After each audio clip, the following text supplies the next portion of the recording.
అమరావతిలో కృష్ణానది వరద నీళ్ళు అయితే వెనక్కి ఎగదన్నవు.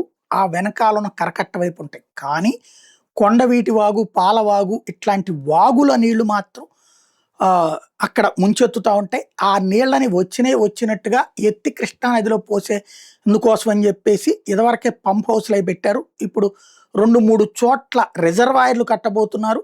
ఆ రిజర్వాయర్లోకి నీటిని పంపించడానికి కాలువలు కట్టబోతున్నారు.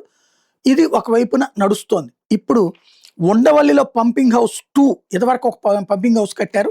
మొన్న వరదలు ఎక్కువ వచ్చినప్పుడు ఇబ్బంది పడ్డటువంటి సందర్భంలో పంప్ హౌస్ 2 కడుతున్నారు. 595 కోట్ల రూపాయలు దీనికి కేటాయించారన్నది జ్యోతి రాసుకొచ్చింది. 8400 క్యూసెక్కుల సామర్థ్యంతో నిర్మాణం, సర్వే, డిజైన్, నిర్మాణం 15 ఏళ్ల పాటు అప్పచెప్తున్నారు.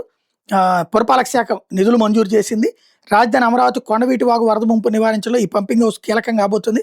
అయితే ఇప్పటికే ఒక పంపింగ్ హౌస్ ఉంటే దీన్ని అదనంగా నిర్మిస్తున్నారు. కొండవీటి వాగు నుంచి వరద నీటి పంపింగ్ హౌస్కి తరలించేందుకు అప్రోచ్ ఛానల్ కట్టబోతున్నారు. Intake sump, pump foundation, superstructure housing పంపులతో కలిసిన పంపింగ్ స్టేషన్ నిర్మించబోతున్నారు. పంపులు, మోటార్లు, వాల్వులు, గేట్లు, స్టాప్ లాగ్లు, మెకానికల్, ఎలక్ట్రికల్ సిస్టమ్లను ఏర్పాటు చేయబోతున్నారు.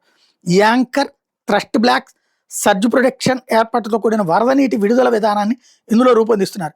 ఈ నేపథ్యంలో నిధులు పెంచారు. రాజధాని నిర్మాణంలో భాగంగా రాజధాని గ్రామాల గుండా వెళ్లే కొండవీటి వాగు, పాలవాగుల్ని విస్తరించబోతున్నారు.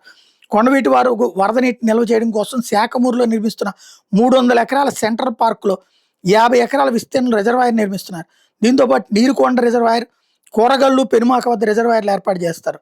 అయినా వరద ముంపు అవకాశం లేకుండా ఉండేందుకు ఉండవల్లి దగ్గర 2వ పంపింగ్ హౌస్ కూడా నిర్మించాలని నిర్ణయించారు.